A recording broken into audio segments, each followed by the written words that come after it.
Poema nenhum nunca mais será um acontecimento. Escrevemos cada vez mais para um mundo cada vez menos, para esse público dos ermos composto apenas de nós mesmos, uns Joões Batistas a pregar para as dobras de suas túnicas, seu deserto particular, ou cães latindo, noite e dia, dentro de uma casa vazia. Esse é o poema Casa Vazia, de Alberto da Cunha Mello. E é disso que eu queria tratar com vocês hoje, que é, tá bom, se a gente está escrevendo ou montando filmes, criando para o YouTube audiovisual, peças de design, pintura, escultura, montagem, modelagem, literatura, poema, prosa, para pouca gente, por que a gente continua fazendo isso? E para quem a gente faz? E o que nos motiva como artistas ou profissionais? Por que a gente continua trilhando esse caminho tão desvalorizado? Bom, meu nome é Igor Salles, eu sou escritor. Esses são meus dois livros publicados, tá? Vou deixar o link na descrição aqui para que vocês possam adquirir. Aproveita que o Bigode de Vlad está com desconto de lançamento mais Black Friday na UB, que é a editora, tá bom? E o Chão aos Mortos tá com um precinho bacana também. Então, voltando ao tema da nossa conversa aqui de hoje, né? Por que a gente continua produzindo? Por que se continua produzindo numa sociedade, numa situação temporal onde é muito, muito, muito difícil competir contra a produção de massa, né? A cultura de massa. Ou seja, aqueles filmes a gente acaba chamando um pouquinho de cult, né? Filmes mais artísticos, com mensagens menos mastigadinhas, né? Menos digestivas. Eles estão, pelo menos eu tenho visto cada vez menos, né? Não que eu seja também um grande conhecedor de cinema, mas nas plataformas de streaming a gente vê muito aquilo que é massificado mesmo, né? Feito para ser digestivo e digerido de forma muito simples, como uma papinha de bebê, para qualquer pessoa, né? E obviamente para dar lucro, etc e tal. Isso em si não é um problema, até porque creio que em todas as épocas da humanidade, em toda a sociedade, existiu obviamente aquele tipo de produção artística que era artesão e arte de verdade, né? Feito para poucos, feito para as pessoas mais instruídas, e aí eu não quero dizer, eu estou falando esteticamente instruídas, né? A pessoa que tem realmente um senso estético mais desenvolvido, um gosto mais desenvolvido e não a pasteurização dos sabores, né? Mas sempre houve também o tipo de literatura jocosa, brincadeira, comédia, a coisa que não tinha, apesar de, eu não estou dizendo que a comédia ela é inferior, né? Mas eu estou dizendo que existiu sempre o tipo de comédia mais do povão, né? A cultura popular, de alguma forma, o Ariano Suassuna, ele diz, né, que a cultura popular é o suprassumo assim de um determinado povo, né? Colocado de forma mais aprazível e de forma mais consumível para esse povo.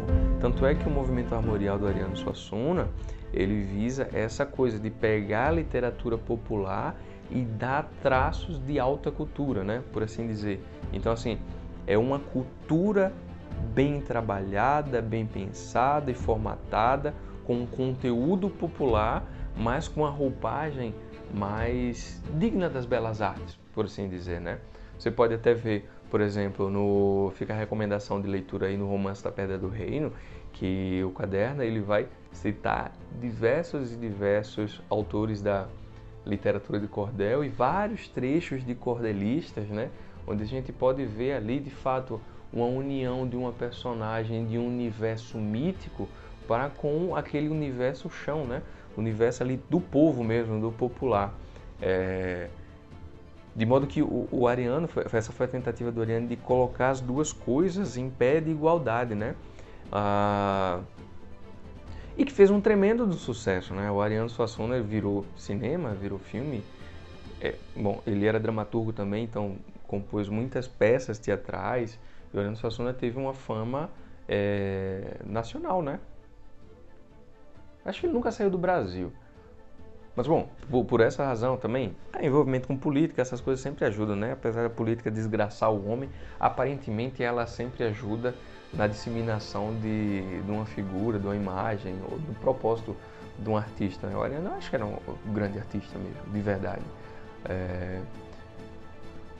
Tá, mas aí a gente tem um exemplo do Ariano que conseguiu fazer isso, conseguiu imiscuir aquilo ali de uma forma inteligentíssima, e conseguiu de fato ganhar notoriedade, ganhar algum dinheiro e passar uma mensagem muito profunda através de uma arte com um caráter um pouco popular, né? Um caráter no sentido dos caracteres, dos personagens, e do conteúdo também. Mas poesia, para quem diz, para quem quer fazer alta poesia, quem quer produzir filmes inteligentes, cultos, que tenham uma mensagem não tão digestível, não tão simples, né? Por que a gente faz isso? O que é que nos motiva a fazer esse tipo de mergulho interior, de exploração não só de si, mas da matéria humana, do universo humano, do drama, do sofrimento humano e das alegrias também, né? Eu gosto muito do que o Raimundo Carreiro diz, né? Acho que ele não escreveu isso, mas ele disse numa entrevista, quando perguntaram, tá, por que escrever nos dias de hoje? E ele diz, porque viver não é o suficiente. Cara, eu acho isso de uma profundidade, de uma beleza e de uma verdade tão profunda que poucas pessoas têm consciência disso, sabe? Apesar de eu escrever, eu confesso que eu não tenho a percepção total dessa frase simples que ele disse, né? Dessa afirmação muito simples e muito verdadeira, né? Então vamos refletir um pouquinho sobre isso. Por que escrever? Por que a vida não é suficiente, né? Parece a história do artista, a história do criador, né? Ela tem, por óbvio, um contraste e uma sequência daquilo que Deus fez, da criação de Deus, né? Adão, por exemplo, co-criador do mundo, né? Deus cria o mundo, cria Adão, e Adão co-cria à medida que ele vai nomeando tudo aquilo, né? Ou seja, no ato de nomear o mundo, de nomear os seres, as plantas, enfim, nomear o mundo é nomear tudo, né? Tudo que se pode ver, tudo que se pode experienciar. Isso é trazer a realidade humana, trazer a posse humana, porque a gente só tem condições de conhecer de fato aquilo que a gente nomeia e aquilo que a gente...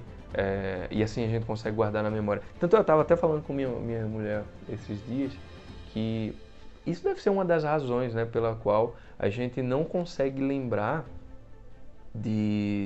da nossa mais tenra infância, né? Enquanto a gente era bebê ali, e até uns 2 anos e alguma coisa, 3 anos, a gente tem muita dificuldade de lembrar. Eu particularmente acho que eu não lembro nada desse período, muito porque não se tem a linguagem desenvolvida o suficiente para você ter uma vida interior, né? Então, você experienciar uma coisa é você recontá-la para si mesmo, para que aquilo se transforme numa história pessoal e se transforme em memória também. Então, muito provavelmente, a gente não consegue lembrar por conta disso. E daí vem, desde que o homem é homem, esse desejo, essa necessidade mesmo de ser humano, de recriar o mundo, né? Tá, mas aí você diz, tá, mas recriar o mundo tem um sentido diferente para Adão do que tem para um artista, né? Porque o artista, ele vai contar histórias. Mas isso também não é recriar. Recriar uma vida que as pessoas estão vivendo anestesiadamente sem que percebam que aquilo está acontecendo com elas, né? Você pega o caso de um Kafka, por exemplo. Ele expôs aquele absurdo e o poder que tem a burocracia, o Estado moderno, enfim, tudo isso sobre a vida e os desígnios das vidas humanas que estão passando. Enquanto Kafka conta essa história, as pessoas estão passando por por essa opressão sem perceber, sem se darem conta de que aquele absurdo que acontece com o K, o M, agora eu não lembro mais o nome do personagem, está acontecendo com eles também, num grau que pode ser muito menor, obviamente, porque faz parte de uma obra você inflar alguma coisa, algum acontecimento, algum sentimento para dali ter uma matéria emocional para contar uma história, né? E que aquilo tenha de fato um peso e uma força que muitas vezes se perde na vida particular de cada pessoa, né? Faz parte da boa obra de arte você criar um momento memorável, né? Onde você vai esquecer, e faz parte disso, né? Onde você vai esquecer todo o resto que não ajuda a criar um teor dramático, não ajuda a criar um poder dramático para que aquilo tenha de fato uma força, né? Uma força emocional e aquilo consiga impactar as pessoas e gerar o sentimento e a purificação do sentimento também. Por isso que as tragédias são tão trágicas, né? E são tão emotivas, emocionais assim, porque aquilo é um momento de extrema tensão na vida de um ser humano. E aí, voltando ao ponto aqui, de fato, criar é você recontar a vida ou as situações humanas que estão ocorrendo ali, que você percebe como escritor e como artista, que não estão sendo percebidas. Mesmo que você não tenha plena consciência disso, comigo isso sempre acaba acontecendo depois.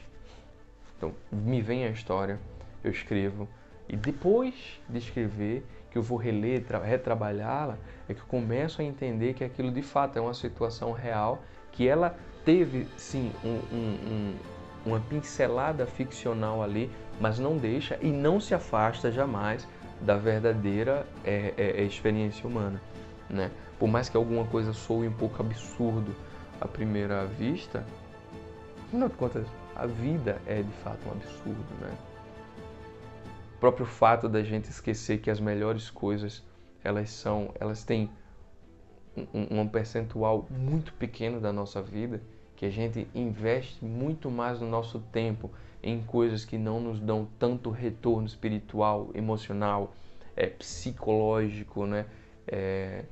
Isso faz com que a vida, de fato, ela se apresente como algo obscuro, um tanto obscuro, porque é muito difícil lidar com essas coisas, né? Por exemplo, você precisa trabalhar pra caramba para se sustentar.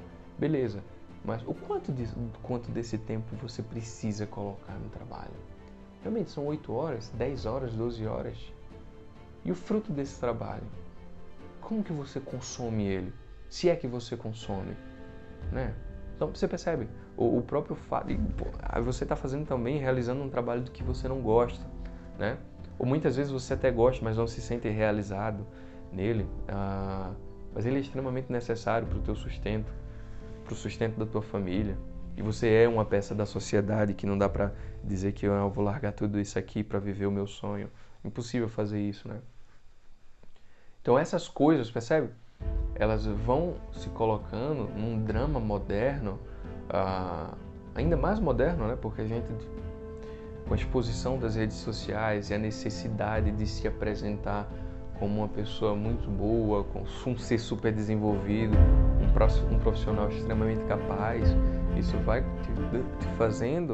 criando uma cobrança ainda mais profunda, ainda mais poderosa, ainda mais surreal, de modo que, para onde quer que você olhe, as pessoas estão mimetizando essa mesma experiência que você está vivendo. Então, enquanto não houver um artista que exponha isso para as pessoas, e aqui pode ser um filme, pode ser uma literatura, né? Pode ser um poema, dificilmente você vai conseguir, nós iremos conseguir compreender essa realidade absurda e onde a gente está deixando a vida escapar, né? Então, por mais que seja absurdo a gente pensar numa casa vazia, né? Onde a gente é um cão latindo para uma casa vazia, né? O poema jamais será um acontecimento. Na verdade, nada disso importa. Nada disso importa para o artista.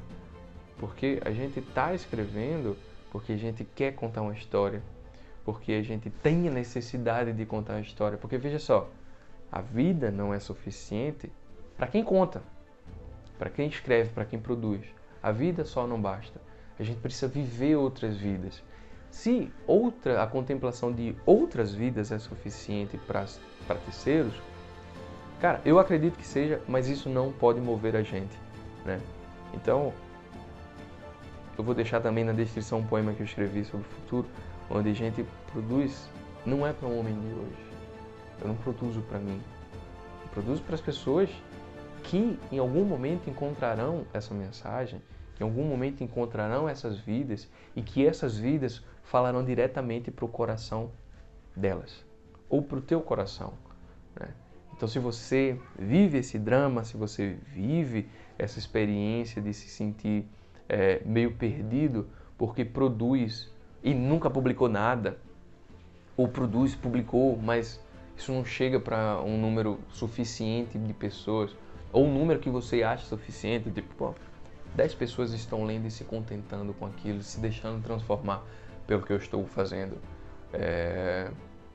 Cara, eu digo assim, isso é indiferente, né? É muito bom, e aqui eu quero abrir um parênteses, vê só, é muito bom quando a gente é reconhecido numa coisa que a gente faz com todo o coração, que a gente faz com todo o amor, né?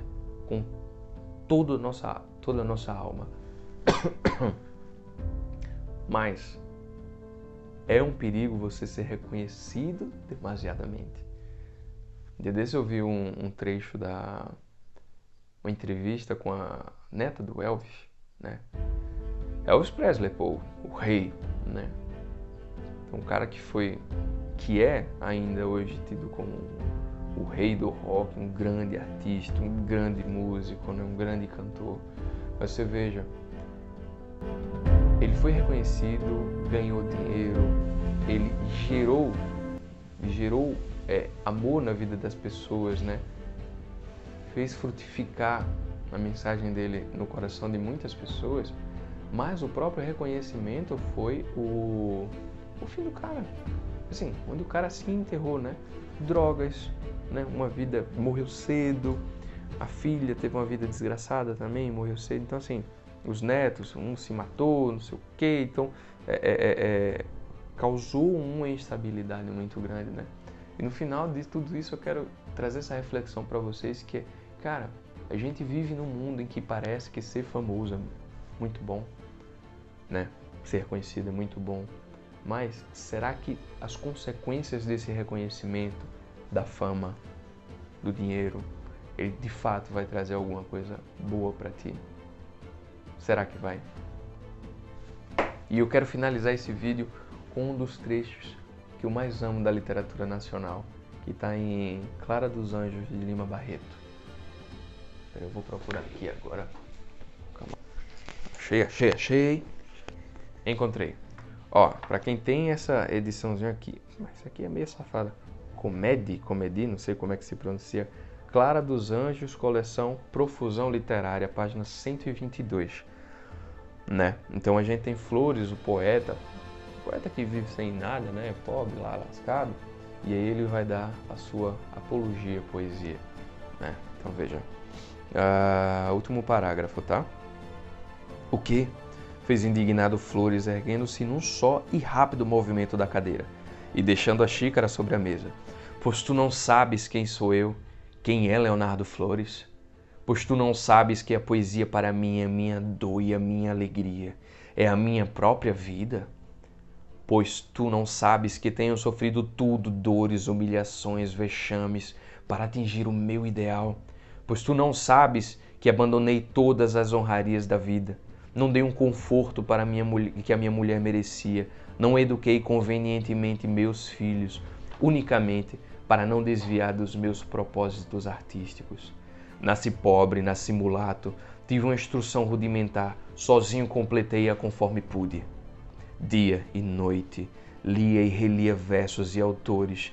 Dia e noite procurava na rudeza aparente das coisas achar a ordem oculta que as ligava, o pensamento que as unia, o perfume, a cor, o som aos anseios de mudez da minha alma, a luz, a alegoria dos pássaros pela manhã, o crepúsculo ao cicio melancólico das cigarras, tudo isso eu fiz, com sacrifício de coisas mais proveitosas, não pensando em fortuna, em posição, em respeitabilidade.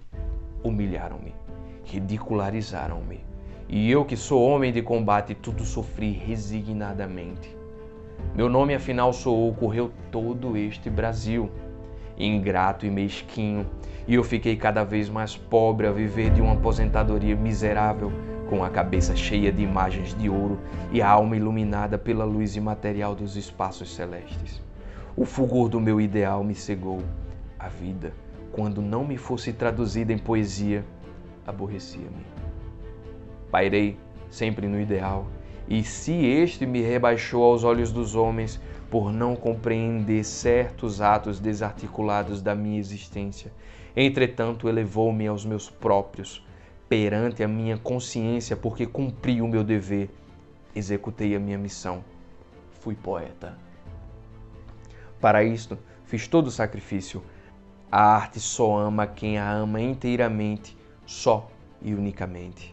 E eu precisei amá-la porque ela representava não só a minha redenção, mas toda dos meus irmãos na mesma dor.